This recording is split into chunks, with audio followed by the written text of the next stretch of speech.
VGRT Gaming Podcast, episode 721, recorded on April 24th, 2024.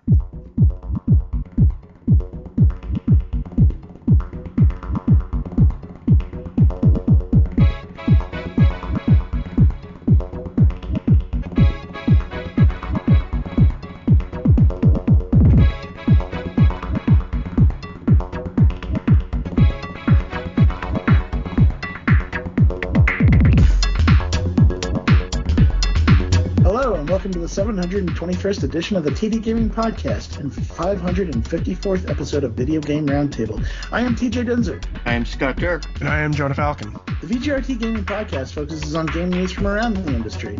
So, as we're going to talk about what we've been playing, I know what Alpha, what am I calling it? Alpha Shard? I know what Scott is going to say, so I'll start first with this. I started playing a little bit of Aiden Chronicles. I haven't played a lot. I've gotten past the first boss. And, I have some impressions before Scott can jump in. One, the game's graphics are very interesting. They're beautiful, but it's kind of weird. You have this 3D environment, and a lot of times the camera will swoop around through it, go up hills, down hills, and, when you're overland, you can rotate it. But your characters themselves are basically 2D sprites that have some depth enough so that they are in the environment. They also don't quite look like they're in the environment. It's just really weird, It's similar to what Star Ocean had, but I feel it's a better combination in Iudian than it was in Star Ocean. Yeah. But I'm enjoying the graphic feel of the game. That certainly doesn't bother me. There's a lot of animations and the characters. I think what they were going for was they wanted to make a 3D JRPG that looked like if you took a JRPG from the early 90s and just made it 3D without increasing the resolution. So you have all these wonderful, backgrounds and all that stuff and the characters. It all seems like, they just took a 2D JRPG and made it 3D. Yeah, he was trying to go for a next generation kind of game, evolving the whole 2D style of gaming and not just make a nostalgia game, but something that, went a next step. Oh, they went whole hog on the nostalgia. The very first thing it says is, to all the JRPG fans, that sort of thing. Oh, of course. I mean, those are the fans of... Yeah, but who opens their game like that? It reminds me of Final Fantasy 15, was it? That kept on opening with, hey, you're playing Final Fantasy 15. Well, we know we're playing Final Fantasy 15. We just popped in the disc, right? And they're doing all the JRPG things, except there's some things which I wish they had just forgotten about. And I know what you know what I'm about to say. Inventory? No. The inventory is clunky, but that's not... No. In JRPGs, you had these JRPGs in which you'd be walking along and all of a sudden, here's a random counter. Go ahead and fight. Wait, I didn't see any. No, it's random. Oh, crap. It's like you're walking along and all of a sudden, here, you have to fight now. There's nobody on the overland, nothing. No, it's just like, we're going to fight. And there's so many games that are like that, and Pokemon comes to mind. Yeah, and Octopath also did that. I hate that. I absolutely despise it. The one saving grace is at least you can set your battle to auto so you don't have to deal with these stupid little tiny battles that don't really give you anything, except a little bit of XP. So just put it on auto and just whatever. It's funny because on PC there's this strange bug where the battle encounter rate is tied to your FPS. So if you have a high FPS, high hertz refresh on your monitor, it kills your encounter rates. It kills it or it increases? Because what happens is I'm thinking, keep on Okay, that's good. Because if it increased with your frame rate, it's like you'd be taking a step up, battle, up, battle, up, battle, up, battle, up, battle. But people have been complaining that there's not enough encounters. And that's the first time in my entire life seeing that kind of complaint. There's not enough encounters. Lower your frame rate. Usually it's the other way. Yeah. But on the other hand, I'm glad they have the auto combat so that you don't have to really... It's not auto combat like it's like you do, and it shows you the result. No. It just as the computer takes over, you just sit back, let it fight for a few seconds. Have gambits. to augment what you want them to do, so you can have them use MP or not use MP or use certain items or Yeah, but for the most certain part, ways. these battles are just like, yeah, just do it the simplest way. You don't have to use them. It's not like they're pitching you against these difficult battles. No, it's like these scrawny little things. It's sort of like having to brush your leg off. I mean, when I got to the first boss, then then I had to make some strategy. But the other things, it's like, The one thing that I find that's unusual, it isn't a game breaker or anything like that, is that sometimes your party will start commenting, but you only see their text on the lower right corner of the screen, and if you're not paying attention, you'll miss dialogue.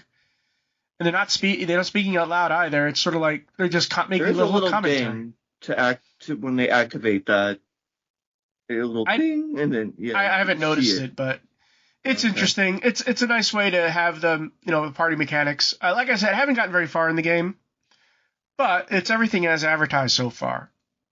Yeah, I've gotten to the castle, and I've started doing castle upgrades, and I've been enjoying the story. I've got about 37 recruits now.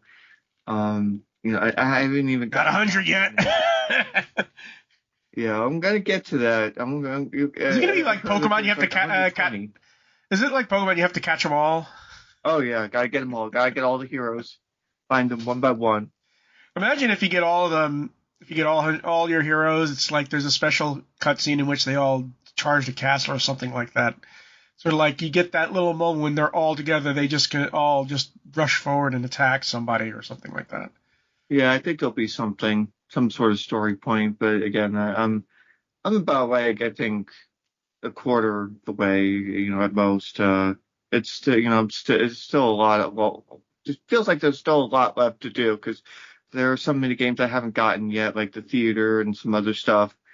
But it's, I'm just enjoying it. I think it's a really good game, and it's a real good homage to the older Suikoden game. Well, I was about to say, I read the reviews, the Xbox Marketplace reviews, and there's so many reviews that saying, I hope this means we're going to get some Suikoden games on Xbox. Or getting new Suikoden games, period. Yeah. I mean, we're still waiting for those remasters from Konami. Not even remasters, just new games in the series.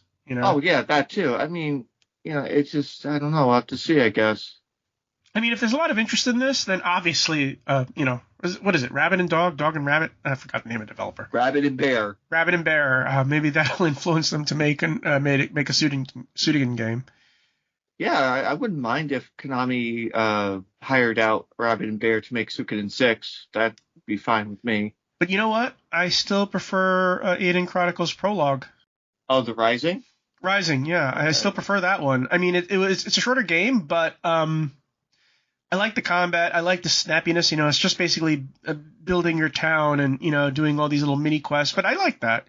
This is more of a traditional JRPG, so it's a little bit of a slog. So it's like Rising was a bit of a, like a breath of fresh air.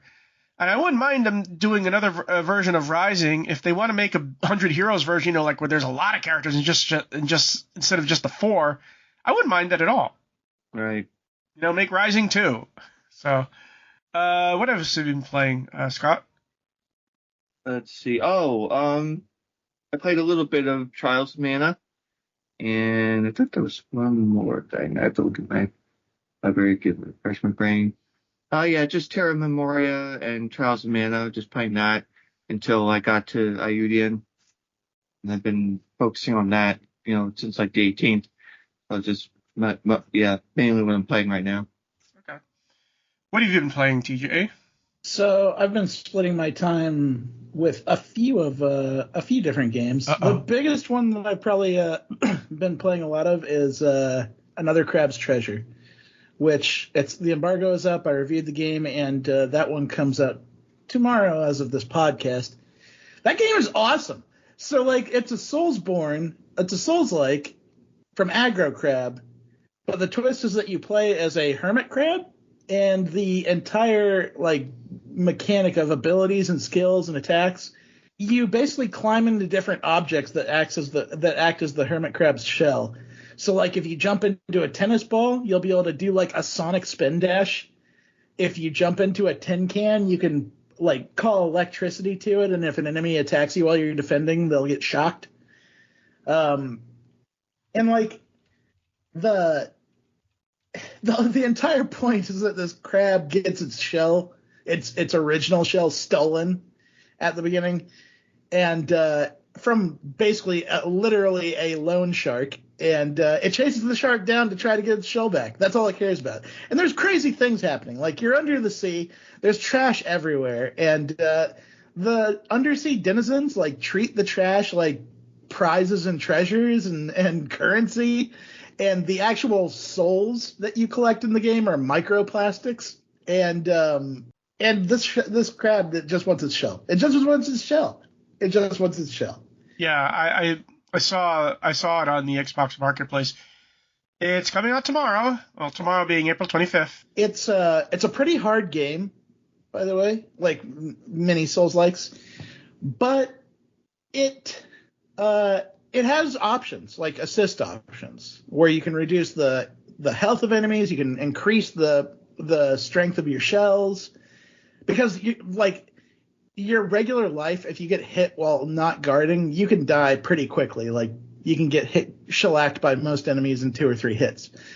But the strength of the hermit crab comes from like the shells that you wear, because you can hide up in them and defend against attacks and even parry enemies. So the assist options cover like stronger shells, less enemy life, doing more damage. And like if you beat the game, there's an option right at the end that just says give the crab a gun. Which I can't wait to unlock that option and play with that, because I feel like it's going to be ridiculous. The game is full of fun characters and ridiculous characters already. Like some of the bosses are just like, there's one that's like it has takeout noodles, like a takeout noodle carton sitting on its head. It's a giant crab and it has a takeout noodle carton sitting on its head. And its weapons are a broken glass pot lid for a shield and tongs for like a sword. So, you know the name of the developer, right? Who else actually self-published this one, right? Yeah, Aggro Crab. So, this is their second game. Yes, I played the heck out of the first one, too. The first one was Going Under, and in that game, you wheeled off as junk, too. I mean, you wheeled junk. They must like games in which you wield junk. Yeah. And, like, it's kind of like a tongue-in-cheek thing, because obviously everything is cheerful. These characters are funny and ridiculous. But it's also an ocean that's just full of trash and gunk. And part of the story is that trash and gunk is like getting up in these creatures and making them a little bit insane, to the point where they like lose their minds and attack everything around them. And so there's kind of like a catastrophic environmental an ecological message, yes. Yeah, behind all the cute and all the funny. And I just think it's probably one of the cheekiest, one of the funniest, and probably one of the better Souls-likes I've played in a long time. And I have played quite a few. Like, there are no lack of Souls games. This one is shockingly competent and very good. Yeah. As for me, I've been playing some older games. Actually, I bit the bullet. I decided to play Griftlands, which is an interesting game. It's by Clay, so it's good, because they did so many games like Shank and Mark the Ninja and all that stuff. So Griftlands is something I would like to see from the next Mass Effect, because Griftlands has regular combat, which is, I don't want to see them do card-based combat, but they have regular combat, and in the same vein, they have conversational combat, in which in conversational combat, you're trying to win an argument, right? And then you can spin around and then actually do combat. I would like to see that in a Mass Effect game, in which you can try and win conversation combat before you start doing combat.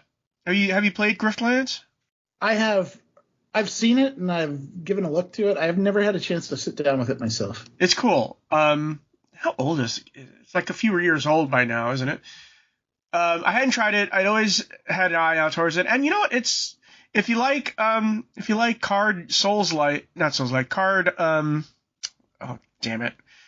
roguelikes, this is a game, because what happens is it's a roguelike. You go through a run until you get killed or defeated. You could actually go on a no defeat mode, in which you get knocked out. But in the regular run, you if you get killed, that's it. You have to start over from scratch. I mean, you can unlock stuff along the way.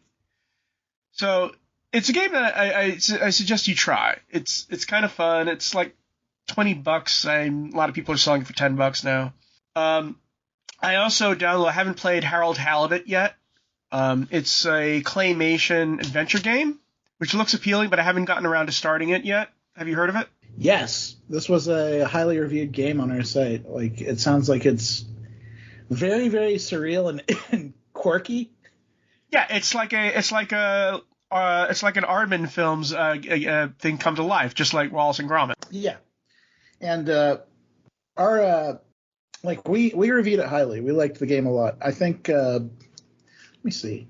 Either way, like it reminds me of some other stuff that came out like a few years ago, which I don't think people liked Neverhood as much, but or maybe actually I think people did like Neverhood, but I think there was one that came after that people weren't as crazy about that was like Neverhood and from the same people who made that. Right. I'm trying to figure out who are the people who developed this one. It was Slow Brothers, also self-published. I don't know what else they've done. Our review gave it a 9 out of 10. Fascinating story, weird likable characters.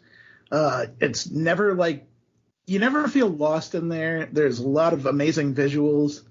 The only thing that they marked against it was it has a very deliberately slow pace, and it feels like some of the smaller story threads don't satisfying as the bigger ones. I think you're having problems with your connection there. Oh, sorry. Where did I get cut off? A lot of places, but that's okay. Yeah, you're getting cut off again right now as we speak. Oh, I was about to say something and then I stopped because you. Oh, either way, sorry.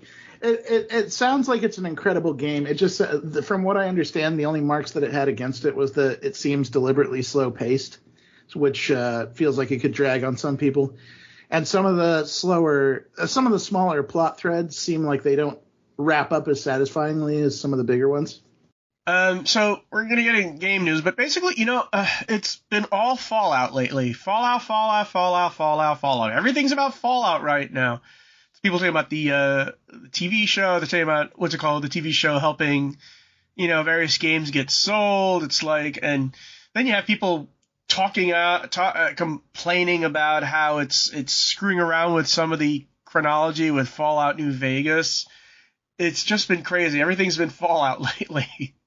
Yeah. Oh, go ahead, Scott. Yeah, I heard that I think Fallouts 3, 4, and 76 have did a major uptick in their activity. I think they probably even did some sales there. Which Fallout 76 had 1 million new players, and they actually had concurrent players in something like 180,000 or something like that. I'm not sure which, but it's had a big boost in gameplay, which is good because they've made a lot of changes to it. Fallout 76 has welcomed 1 million new players in a single day after a broken launch 6 years ago. Yeah, it's a much more stable game now and actually has content. Yeah, the thing is that before they bragged, well, you're going to be alone. There's no other NPCs here except for now they added NPCs and all that stuff. Fallout 4 is getting its next gen update, and the people who are doing Fallout London are really annoyed because they have to wait for the update to see if they can because it might actually kill their game if it requires them to edit that thing too much. And a lot of people have wanted to try Fallout London. Yeah, I think a lot of times when a game updates, it does break mods. Yeah, the mod hasn't come out yet, but okay then. So they have to wait for it before it comes out. It's like, here's the thing. People, made commentary about Halo. They made commentary about The Last of Us and all that stuff. It's interesting that when Fallout comes out, it is like pun not intended, it's like an atomic bomb. It's just like, it getting so much high reviews is like reverberating around the entire video game space. Yeah, it made my wife and daughter want to play, and my wife can't play 3D games because it makes her motion sick. I'll just play Fallout 1. Yeah, I told her she would just play the first two. But as far as the chronology with New Vegas, I almost interpret it as some revisionist history from Vault 4, but I don't know how it changes things on New Vegas exactly. I guess it moves the timeline in a different spot or something. Yeah, Josh Sawyer, who did Fallout New Vegas, said that, whatever happens in the TV show, he doesn't really care. It's just like, if they want to change it, they can change it if they want to. I don't care. Yeah, I mean, he's not married to the lore of the world or whatever. And Yeah. and like I said previously, I really think Fallout is a setting where the lore really doesn't get in the way. It's very flexible. You can move it around. It's not a big deal. The only thing that Sawyer says that he's still bummed out about is the cancellation of Van Buren. So someday you know what? It would be nice if Microsoft said, hey, you know what? Just make Van Buren, call it Fallout 2.5, or just call it Fallout New Van Buren. Well, wasn't Van Buren supposed to be isometric? Yeah, Fallout? it was supposed to be Fallout 3. Yeah, it got canceled. That's why people are still salty about Fallout 3 because it replaced Van Buren. Yeah, I was very salty about that, and I definitely wanted my I could call it Black Dog Baldur's Gate. that didn't happen. I don't know. I have no idea who will do the next Baldur's Gate at this point, but it's nice that it could be a different studio now and somebody else can explore that world. What's interesting is that a couple of years ago, there was this group who were going to make a New Vegas mod based on Van Buren called Revelation Blues. I don't know what happened to it. It's interesting, though, you're talking about that Microsoft saying or do Van Buren. With this hype, they might actually ask Obsidian to do a Fallout, even though they're Bethesda's in the middle of so they might ask Obsidian to do a Fallout while Bethesda does the next Skyrim game. Have been begging for New Vegas too. There's been so many people who said with the purchase of Bethesda and Obsidian now, guess what? you can make New Vegas too, and not have to worry about anybody who owns it because guess what? Bethesda owns it, and they also own Obsidian. They're still making the Outer Worlds 2. What else is? They're making the Pillars of Eternity. What's it called? RPG. About. Yeah. Making about. Yeah. They just released the final mod, the final version of Grounded. I forgot what they called it. It's the something edition. So that's done. And I'm so happy that it's coming to Switch and PlayStation because a lot of people have to play that game, even just for an hour. It's that charming. Been pretty fantastic to just see how you don't often see this with a lot of series. Like nobody watched the Sonic movies and then went out and bought more Sonic games in like massive droves. Nobody did that with like I haven't seen Clank. People same with the Last of Us. Like people play those games and they love those games, but nobody was like clamoring to play more Last of Us after the TV show. Whereas Fallout, like this season came out, and like Fallout 1, Fallout 2, Fallout 3, Fallout New Vegas, Fallout 76, every single one of those games have seen like at least fourfold increases in player bases on Steam alone, and that's kind of incredible. It is. Just how this one season of TV has raised pretty much all ships in the harbor. Here's the thing. It also, like I said, increased in Fallout 76, but you have to know that Microsoft is thinking, wait a minute. This Fallout brand is an even bigger brand than we thought. I mean, we let Paramount have Halo, but you know what? Halo's not doing what Fallout's doing. It'll be interesting to see what they do with this. There's going to be a Fallout season 2. They're going to have a full season. It's not going to be an 8-episode season. They have to have I mean, that's Amazon. Microsoft, I think, might actually ask to get a Fallout game, either through Bethesda or Obsidian. Well, here's the thing. Fallout 5 is supposed to come out after Elder Scrolls 6, but it may be that Microsoft may – you're right. Microsoft may look at Obsidian and say, hey, listen, Fallout 5 is not coming out for a while. Can you make a new Fallout game for us? Yeah. You know what I want more than anything? Oh, wait. Even imagine if they ask In Exile to do it. That would be cool as hell, because In Exile has already shown that they're perfectly capable of handling this kind of game. Wasteland 3 is amazing. Oh, yeah. And also, In Exile might make it an isometric game like Wasteland 3 is, you know? You know, I love my isometric games. I didn't make it to the other thing I've been playing in my list, but here it is. I've been playing Fallout 2 because I never beat that game, and I couldn't remember why. And then when I started it up again, I remembered right away. The first part of that game is a fucking slog if you don't spec right. Like, it starts you out at a temple where you have to use either a spear or your bare hands, and then you have to, like, pass some rudimentary skill checks. But the combat, like, with your hands or the spear is the most important part, because you have to fight a guy at the end of the temple barehanded because he takes all your equipment. And then, like, it takes a couple more hours before you ever even find the first gun in the game. And it's not even a good gun. The actual good gun is even deeper into the game in a fucking rat cave.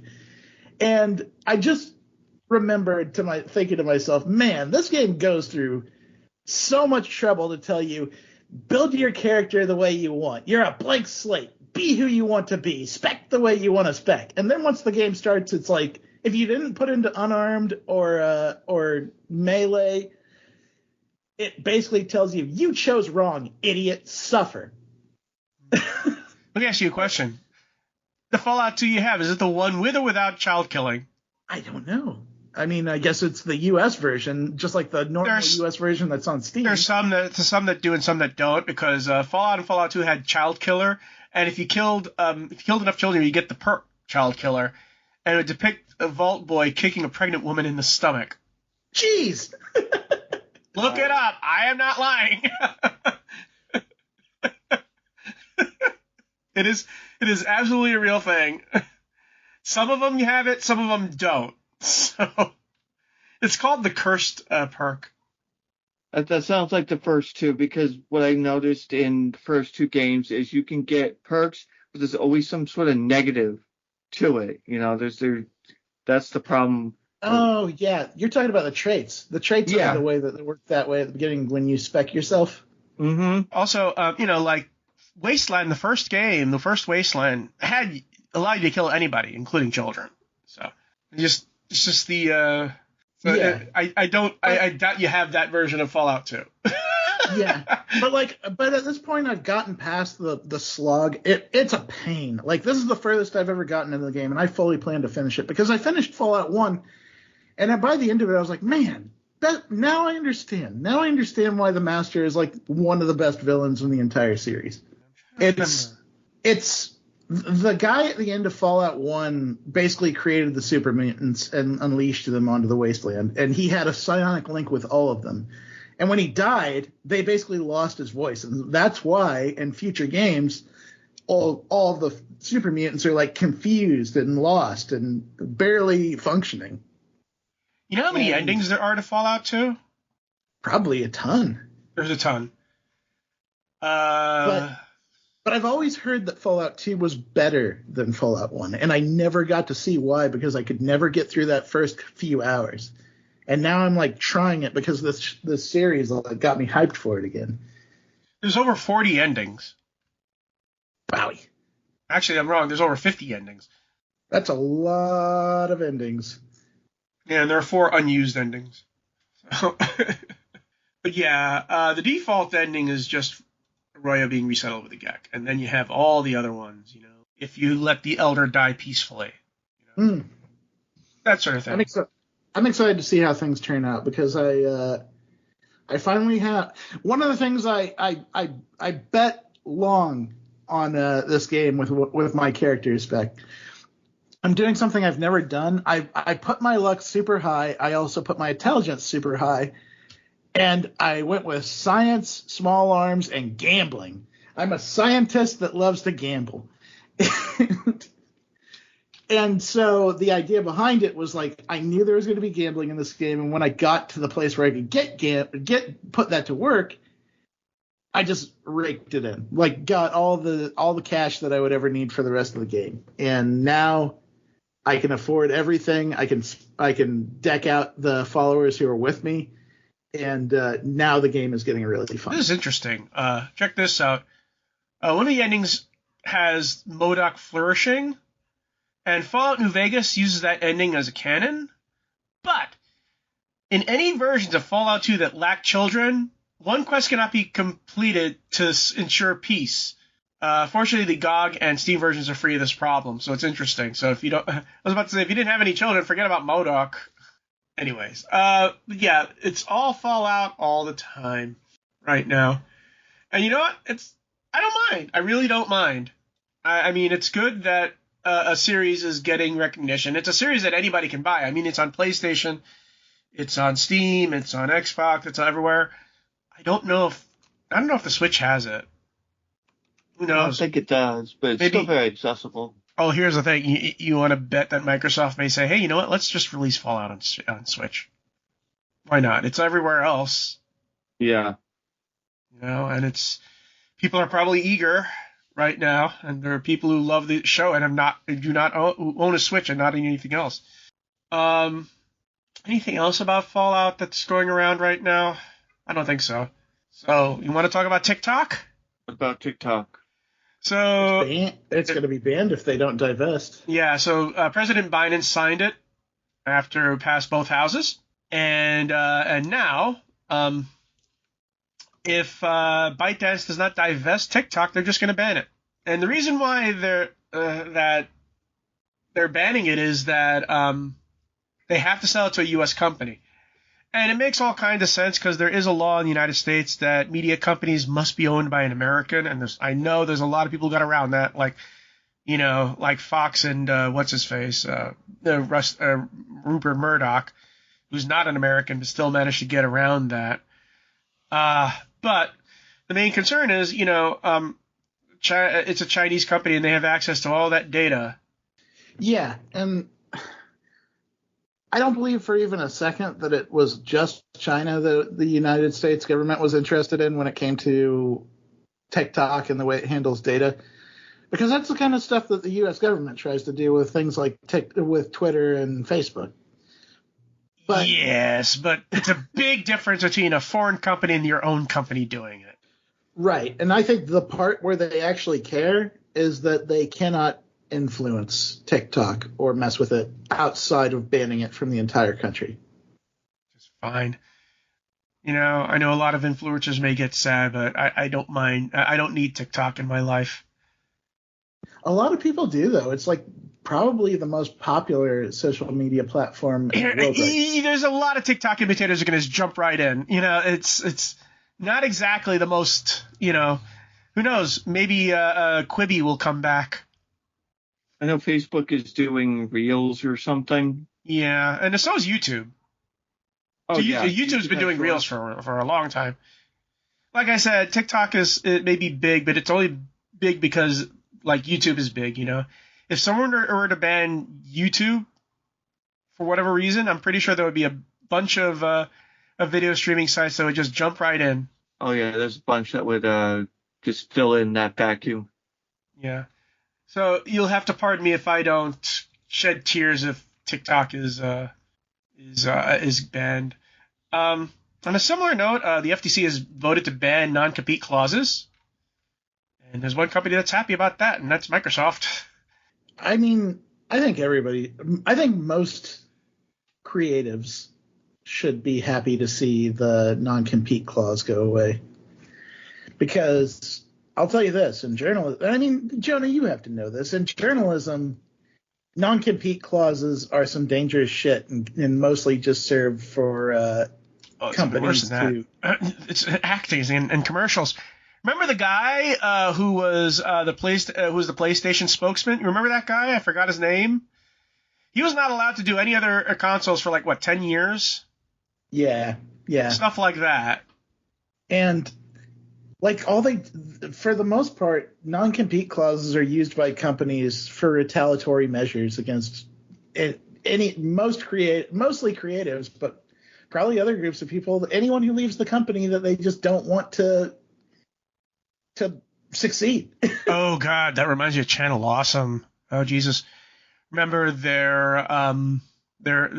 wasn't a producer, it was their accountant, I believe, who was, who got injured and they forced her out, but they also had a non-compete clause, so she couldn't do anything with any competing television, not television, YouTube thing. It was just disgusting.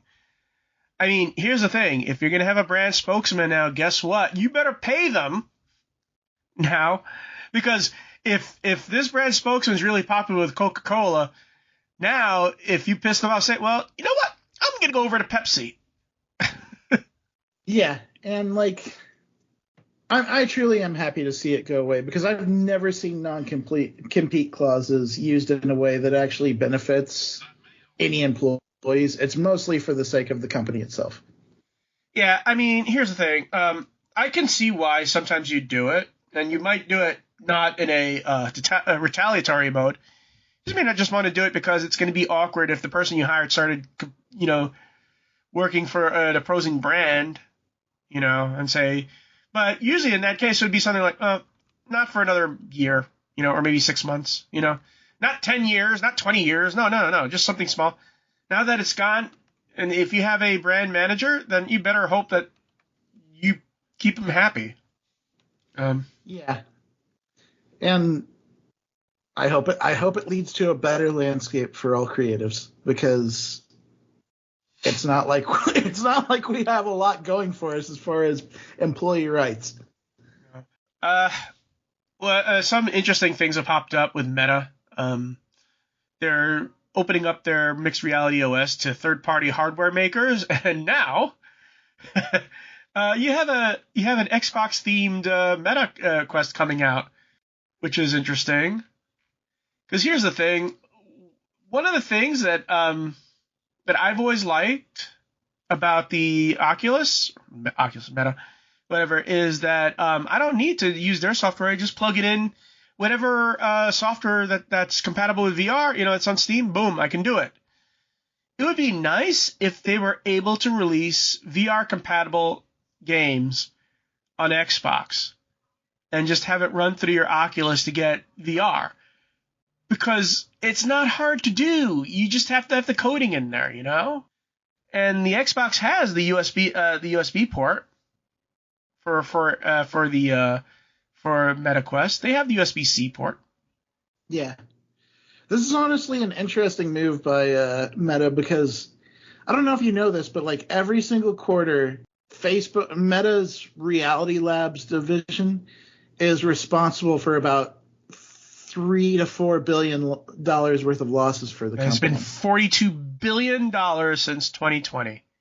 Yeah. That they've lost. And they've had 20,000 layoffs.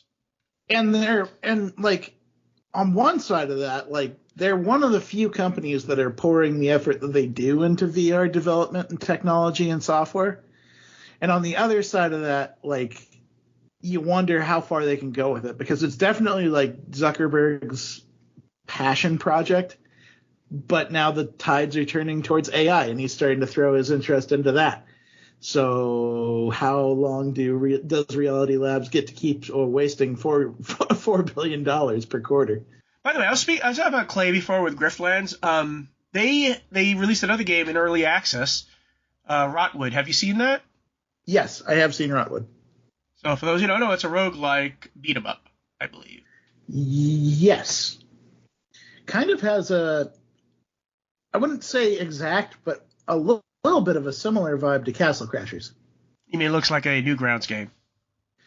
Yes. It's from Clay Entertainment, which, for those who don't know, Don't Starve devs. Those are the Don't Starve devs. Those are the Mark of the Ninja devs. We talked about it. The Griftlands devs, yeah. And also Shank, the game that you loved, I didn't love, but you loved Shank. They came out with two Shank games. I love Mark of the Ninja. Mark of the Ninja is one of the best games of all time. I have not seen a bad game from them at all. They have never had a loser. They've always had great games. This looks like not Don't Starve, but it does look like a Castle Crashers. It has a little bit of Don't Starve aesthetic to it, but the chunky little characters make me think of Castle Crashers right away. Really, the graphics made me think of Shank. The chunky little guys. Oh no, I'm not talking about that. Yep. I'm just talking about the entire aesthetic. Reminds me of Shank. At least the cell shaded type animation. Yeah. They're so good at creature design too. Their creatures are weird and funny. Yeah. So Scott, Yes. did you check out the new update, the 128? Because apparently they rolled out the update months before they thought it was going to be in. You know, the armadillo. 28? Yeah, the armadillos. Oh, for Minecraft? Okay. Yeah. The armadillos have arrived. Yes, you can get them to breed, and they drop shells that you make wolf armor, and it looks cool on the dogs. And they updated the dogs, so now we have multiple types of dogs. That's fun. Yeah, pale woods, ashen black, chestnut, rusty spotted, striped, and snowy. Yep. So now you get like 9 varieties. That's good, just to match the 9 varieties of cat. Oh, you make them to craft wolf armor. Yep. So that's cool, and we're getting new paintings, and there's of course the new dungeon that's being introduced with all and you get a mace for attack, so you can drop down on enemies and hit them with the mace, and it has a wind attack, and so cool updates coming.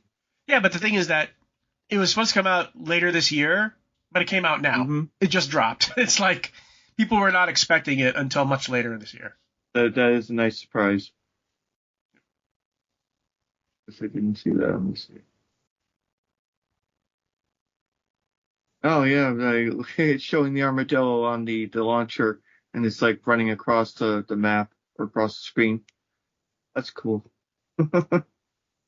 Oh yeah, 25's there. That's good. Oh yeah, and we get to the new tough blocks and new copper blocks, I hope. That's what I've really been waiting for. Why? What are those?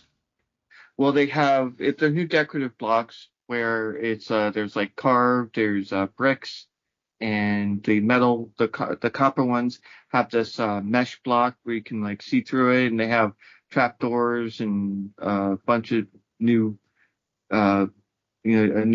trapdoors, doors, grates, and I think a few others.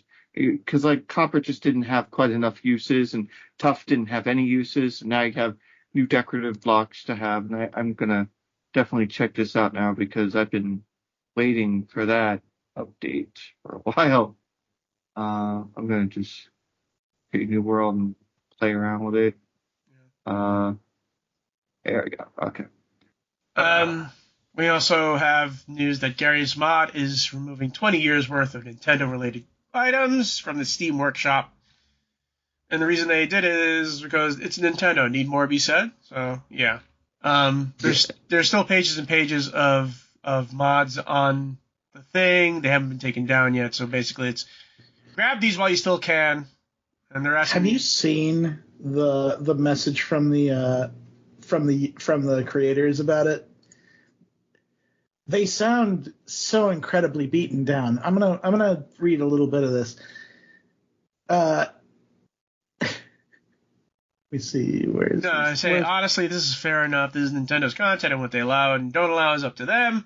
They don't want you playing with their stuff in Gary's Mod. That's the decision. We have to respect that and take down as much as we can. This is an ongoing process as we have 20 years of uploads to go through. And if you want to help us by deleting your Nintendo-related uploads and never uploading again, that would help us a lot. That sounds so defeated. And I mean, like, I guess it's just out of the fact that they have to go through so much content and try to sift it out and get rid of it. That sounds terrible. That sounds like the worst day of your life in months. Yeah. Yeah. I mean, earlier this year, Valve ordered a developer to stop Portal 64 because they weren't sure about it, because it depends on Nintendo's proprietary libraries. And the developer, James Lambert, said, I don't think Valve wants to be tied up in a project involving a Nintendo IP. Yeah. And, like, you can say that, like, Nintendo lawyers have always been notorious, but they have been on a warpath this year in a way that I don't think that we've really seen at this level of intensity.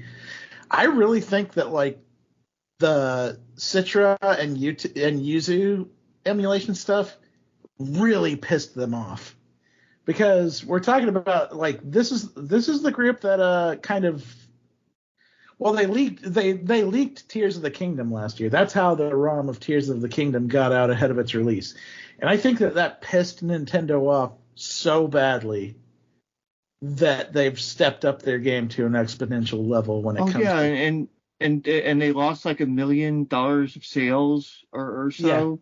Yeah. That would really piss them off. Yeah. And like you see it this year, they've been on a warpath. They've been like hammering emulation where possible, which Citra and Yuzu made it very easy considering they monetized their projects like idiots. But now we see it here with Gary's Mod, where they're just now these guys have to go through 20 years of content and sift out what's Nintendo and what's not. How soon before Nintendo goes after YouTube videos now? Because they did that a while ago. They did that, and that was a bridge too far for a lot of people, and they had to desist on that stuff.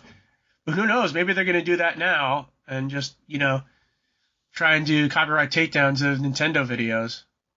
Nobody is going to like it in even the slightest bit. It's going to cause such an uproar when it happens. But I truly think that when Nintendo introduces their next console, it's probably going to have some of the most intense security and DRM you've ever seen on a console. You know what? Here's the thing. Nintendo's trying to kill the golden goose, and at some point they're actually going to kill the golden goose. What's the golden goose in your opinion? The IP. If they keep on pissing people off, people will just look elsewhere. IP? Yeah, I mean, look, Pal World is step number one. They actually haven't taken down Pal World. No, they can't. They can't claim these independent. They may be similar, but they're not exact. Right. If Nintendo could sue, they would sue. Yeah. I mean, there must be some reason they're not doing it. Well, it's got to be different. It's probably different enough that they don't feel like they could win that case, even if they took it to court. And also, I have a feeling that Microsoft might be looming behind the developers, looking at Nintendo and giving them the side eye. It's like, oh yeah, you think you have lawyers? We're fucking Microsoft. We took on Sony and we fucked Sony, and we can fuck you too. Yeah, I mean, $1 trillion company versus still like Nintendo is still, I would say. Microsoft there's still rumors that Microsoft will buy Nintendo. Yeah. Or Google might Nintendo is buy Nintendo. They might be $1 billion company, but I know they're not $1 trillion company. Here's the thing. If Microsoft ever did buy Nintendo, you would see so much, oh, you want to promote? Oh, sure. Let's do it. It's free advertising. We don't mind. Nintendo is considered to be worth $56 billion as of April 2024, whereas Xbox. Well, I think Xbox has $46 billion as revenue every year. So, Microsoft is valued at $2.99 trillion, which is substantially more than $56 billion. So yeah. Here's the thing. Microsoft won't buy it because if you think – see, them buying Activision Blizzard was vertical. Buying Nintendo would be horizontal, and that would get people's ire up with being a monopoly. But like I said, Microsoft has lawyers. They have better lawyers.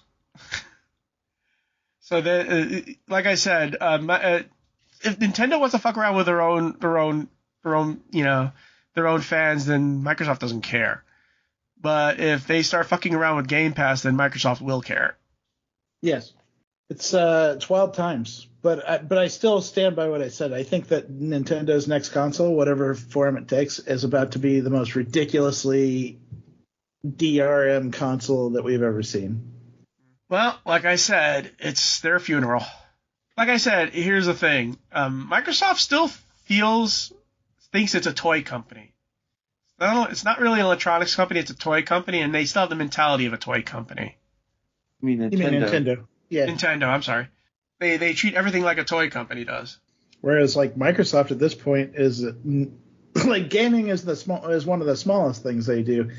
They're a cloud data company. They're a AI company. They already said their biggest competitors are Amazon and Google. Yeah. Right now they're the best of friends with Amazon, to tell you the truth right now. Amazon and Microsoft, hey, this Fallout thing is pretty good. How about 22 more episodes? Mm-hmm. Yeah. Because that 22 to 23 is a standard season for any TV show. In the U.S. In the U.S. They had 8 episodes, which is kind of short, But we'll see. I'm pretty sure they're going to get a 22, which will make me happy because there's a chance that they'll hire me again. I wouldn't mind being a Brotherhood of Steel commander again. That would be sweet. You had very good presence there, Jonah. Thank you. I want to get a line, damn it. I almost had a line and I gave it to somebody else. I wanted to have a line. Well, the thing is, it was the guy looked older and more like he was in command, so. It was that white-haired guy who said, "Come on, let's do this, 15 minutes." I haven't actually watched it. I only remember the stuff that I was on, so I have to watch the show. I haven't watched it. How many of the episodes have you guys watched? I finished it. Okay. It was very enjoyable. I have to say, I think there was some CGI. There was. Yeah. Okay. No, here's the thing. A lot of it, all the sets were physical, right?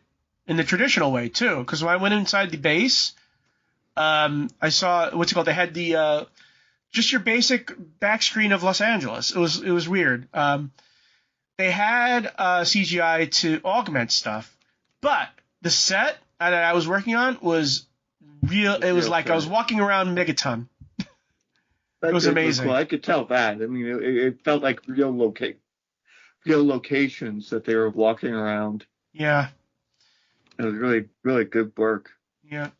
And what amazed a lot of people was that all the costumes for the power armor were physical, right?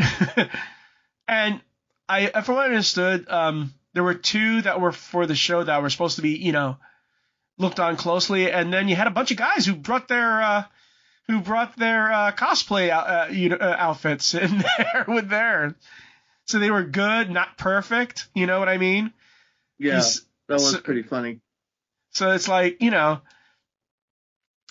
it's so much nicer. I mean, you need CGI because CGI can fix a lot of errors. It can clean up the physical stuff.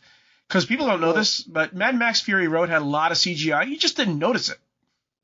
Yeah, the overseer for Vault 4, I'm pretty sure that was CGI with his eye in the center there, because that looked really, I know it just looked very computer-like effect, but it was very good. I wouldn't be surprised if it was physical, because they had a lot of interesting, like when I like them watch it when he dropped the head down the stairs, and they kept on dropping it down the stairs so it would fall just right.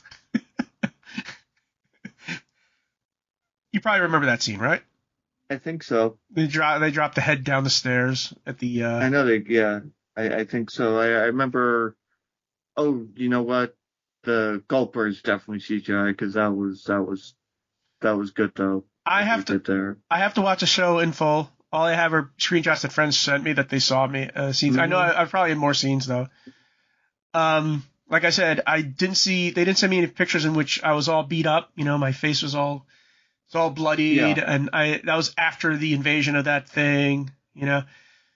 It was so much fun doing that show. I want to do it again, and I hope they do continuity and have me back again, which is why I'm growing back my beard because I'm anticipating. Oh, okay. I'm anticipating. Also, people said that I look better in a beard, so I'm just going to do that. Yeah. I think I've seen the comment that beards are the man's push-up bra. Okay. Well, I mean, they showed. I hate wearing a beard, though. I have to say, I hate wearing a beard. I don't like it because it's scratchy and you have to get food in it and all that stuff. It's like just wash it and it's fine. For some reason, my beard is always scratchy. Even if I put conditioner in it, it just feels. Oh God, I just realized you both have beards too. So. Mm-hmm. Yep. I do. I I agree, though. There's a certain length at which my beard becomes like a problem. Yeah, that's why I trim it. See, here's the thing. I have a razor, and I have several set. It's one of those. It's a really, really good razor, and I have a thing. I can go from 2 millimeters to 7 millimeters. I was for a while going with 7, then I went to 6, and I said, yeah, that's a little bit better. So Get your hands on a good razor with an adjustable comb, and that'll fix you up just right. Yeah. By the way, this has become a Hair Club for Men podcast, just so you know. Yep. But yeah, no, they said it. What's it called? Casting director who I know said it makes me look like 15 years younger, and people already thought without my beard I looked like I was in my late 30s. So I'm sticking with it for a while. I actually I made a picture of myself with a little bit of gray in my beard and all that stuff, and I looked like I was a zombie hunter from like Zombieland or something like that. Cool. So yeah, like I said, I want to do Fallout again. I really want to do it again because it's fun and it paid well. Good. I just did The Bride, which is Maggie Gyllenhaal's new take on The Bride of Frankenstein. Takes place in 1930s Chicago, so that should be interesting. Anyways, yeah, so I'm pretty sure we'll be playing a lot more Aiden Chronicles 100 Heroes, because I just barely got into it. How far did you say you were in it? I got to the castle, and that tells me nothing. Now I'm going. Yeah. How many hours have you been playing? Let me put it that way. I did 30 hours, but what? I'm on 30 hours now, because I started playing on the 18th. I got the backer digital code for Steam. That's not my reaction. It's like, oh no, is it just one of these 60-hour games now? Let me see. Oh, it's definitely going to be. Yeah, I'm going to be spending at least 100 or 200 hours on this game. So easy. I'm going to look at the thing. Oh yeah, here we are. So there is a website. I don't know if you've ever seen it. It's called How Long to Beat. Yeah. So I'm checking the How Long to Beat. The main story is 48 hours. The main plus extras is 57 hours. The completionist is 60 hours, and all styles is 56 hours. So yeah, it's a 60-hour game basically, or 50-hour. 50. If you're going quickly and getting all of it, I mean, I take my time, and I found out there's a mechanic with the castle where you just accrue resources idly, so you could just go off and do whatever, and you're accruing resources. So there can be some AFKing and just getting money just by being on. So, have you ever checked howlongtobeat.com? Yeah, but usually my hours are way over everybody else's. They'll be because you take your time. Oh. Yeah, but that's just it. They do have different styles, Yeah. Completionist 60 hours, so that's you. Yeah. But it's like, I don't know. I mean, Reverie took me 200 hours, and I'm sure most people did it quicker, but I didn't even do everything, and it took me 200 hours to finish that game. There was stuff that I was like, no, I don't want to do that, and I'm done. I'm out. I did the story, I did the parts I wanted to do, and then I was like, I'm done. It's just, some of these games, I don't know, it just takes me a while to get through. And I kind of also just like the vibe of living in the game world for a little while, especially with these story-heavy games where you're living with these characters for a little while, seeing their story, and you just want to absorb it and just blow it over in your head and all that stuff. And I don't like speeding through it. I feel like I want that experience. I want that feeling like this is a moment, and I'll remember it after I'm done with the game. I want to remember that, because there are games I know I beat, I can't remember anything about them. So it's just crazy, I don't know. Yeah. That's me. My thing is suggesting that I play Ace Attorney Trilogy, but I'm looking at 66 hours on solo. Oh. Yeah. Anyway, look for our show notes at gamingpodcast.net along with the distribution. Heavy game. Just go on, TJ. Oh, I was just saying that's also just a ridiculously narrative heavy game compared to gameplay. Yeah. So be prepared to spend a lot of time just reading for most of that 60 hours. I like doing that, so no problem with me. Yeah. Have you ever, Yeah, I mean, but it's not. It's certainly not a game for everybody. have you ever played Coffee Talk? Yeah, but you still like make drinks and coffee talk, right? Like you. Yeah, but that's you learn about people and prepare the right drink for them. I know. I enjoy that. It's a visual novel with coffee, but it's also something that's very dialogue heavy. Mm-hmm. Have you ever played it, Scott? No, I haven't played the Phoenix Wright. I have. No. Have you ever played Coffee Talk? Oh, sorry. No, I haven't played that either, but that might be fun. It is fun. It's Coffee Talk 1 and Coffee Talk 2. And they both actually, Coffee Talk 2 takes a lot of the old characters and brings in some new ones, so it's sort of like a nice little continuation. So everything, it's very continuity friendly, so that if you start to like certain people, you get to know them, and it's like you continue to know them. And it's just a nice game to play when you just want to, read stories. It's a visual novel with coffee in it, but, it still has a little bit more action than your average visual novel does. I really enjoyed it. So if you want to get something, I'm pretty sure it's on Switch. It's one of those kind of games. You can probably check it out. Coffee Talk. Look for our show notes at gamingpodcast.net, along with industry news and our gaming history articles. As you enjoy feedback, see those comments on our blog at gamingpodcast.net. Also, hit us up at facebook.com/gamingpodcast. Subscribe to us on iTunes and leave some iTunes comments if you can. Might be better to find us on Podbean. You can find me on Twitter at Jonah Falcon. You can find me at Johnny Chugs. You can find me at Chard Moore. And we will see you next week. Have fun. Happy gaming. Be cool. I'm sorry. Don't step on my lines. Happy gaming, everyone. Have fun. Be cool. Play games, y'all.